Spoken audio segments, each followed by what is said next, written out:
hard for it. The coming of former President Goodluck Jonathan into the fray, a lot of people are afraid it's a ploy to actually diminish your candidature in the South. No, he actually I'm not aware of that, but democracy is about people offering themselves for service and being voted for.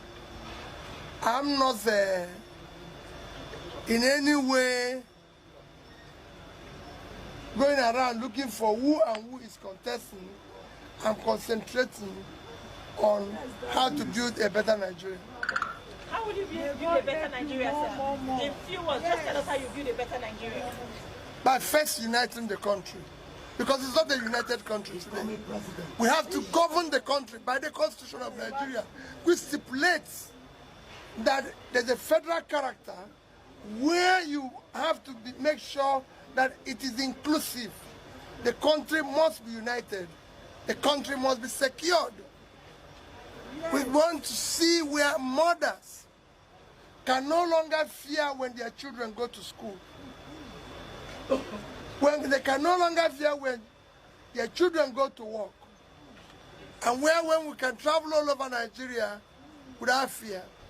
We have to think about how to feed the people of Nigeria. So many Nigerians today go to bed not knowing where the next meal will come from tomorrow. That must change.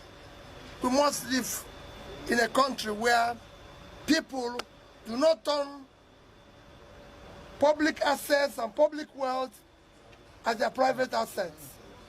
So we must fight corruption to a standstill and make it work for everybody. In Nigeria where, like I say every day, a child of nobody can't be somebody without knowing anybody. A Nigeria that works for all. And our commitment is total.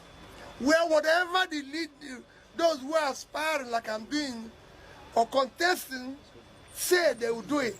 And if they don't do it, nobody expects 100% results. We want to see 100% effort. And where necessary, communicate with the people. So I'll be talking to Nigerians.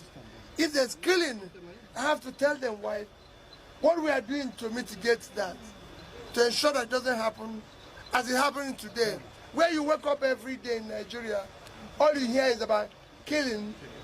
Nigerians dying every day without anybody caring. Politicians are preoccupied by the next election when Nigerians are dying. That must stop. Thank you. Thank you. Are you still taking care of the insecurity in Nigeria, sir? I just told you, we'll do it decisively. Thank you, sir. And you'll see that.